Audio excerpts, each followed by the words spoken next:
being able to get it, having access to it. Are you saying this guy is a scammer? You don't believe in psychiatry? Or he's not an actual doctor?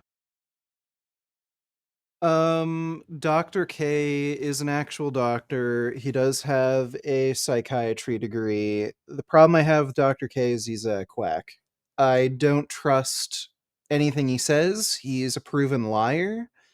One of the big lies he said is that he only studied for, I think, 2 hours a day when he was in medical school. That is literally impossible. You cannot study for 2 hours a day in medical school and actually have a passing grade. Um, unless he has some sort like it's not even if he had one of those rare conditions where he perfectly memorizes everything, just the sheer volume of things that you have to go over would still require him to have to study for more than 2 hours a day, even if he had a perfect memory, even if he didn't have to practice, like give himself practice tests, read over things several times, just the sheer volume of things that you have to look over and memorize when in medical school, you'd still have to study for more than 2 hours. So he's a fucking liar. I don't trust anything he has to say, and he's just not a reliable source of information because more like what's more important than anything is he's just dishonest. He lies.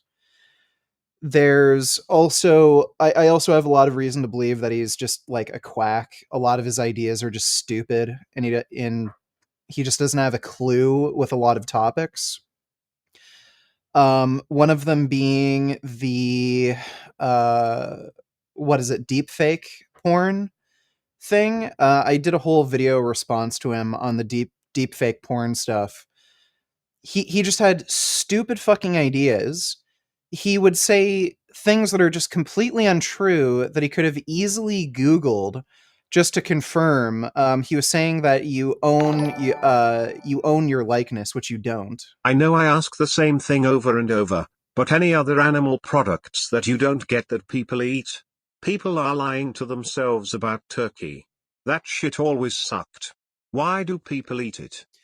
Yeah, I never liked turkey. Has just a weird taste to it. It's hard to explain. It's got like a gross sweetness to it. I never liked turkey.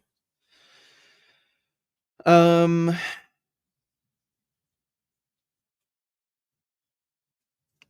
yeah, so turkey yogurt is fucking disgusting. I don't like cheese. Those are probably the main ones. But people eat a lot of weird shit like liver, kidneys, just a lot of organ meats, basically bone marrow. A lot of that shit is just fucking nasty. I don't understand that crap. Thanks for the donation though, Kuzan Lee. But like I was saying with Dr. K, um a good example of him not knowing what the fuck he's talking about and like just saying something so stupid when he could have easily Googled, whether or not it's true. He was claiming that you own a copyright license to your own likeness, which is not true. And again, this is something he could have easily researched, like a quick Google search. He could have known this, but instead he just spread misinformation. Yeah, and I've seen Mr. Girl's critiques of Dr. K. I've talked about it before too, the Ayurveda shit. I think he's had some questionable relationships with people. One of them committing suicide. So yeah, I just wouldn't trust this guy, Dr. K. He is a real doctor and everything, but I would never ever recommend him for anybody suffering from mental health issues. Having that emotional side of it than the action itself. It's not the outside stuff that we necessarily need to be free from. That if you can be free from the things in here, then you will have true freedom and bliss and all kinds of other stuff. Fuck hospice, donatillers. Hospice gives me bad vibes. Why can't we just peacefully euthanize people who are dying? Which scenario would you choose in this dichotomy presented? Hey, we have a 98-year-old in cardiac arrest. She's a full code. Come on, you can practice chest compressions. Okay. You have to push harder. But I've already seen this.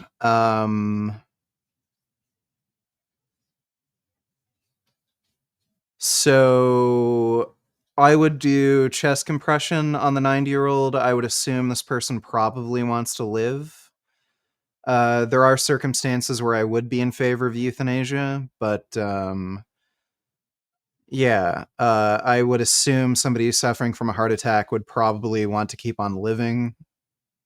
So I would do chest compressions. My family had to make that decision with my grandfather. So my grandfather had a heart attack when I was at home with him.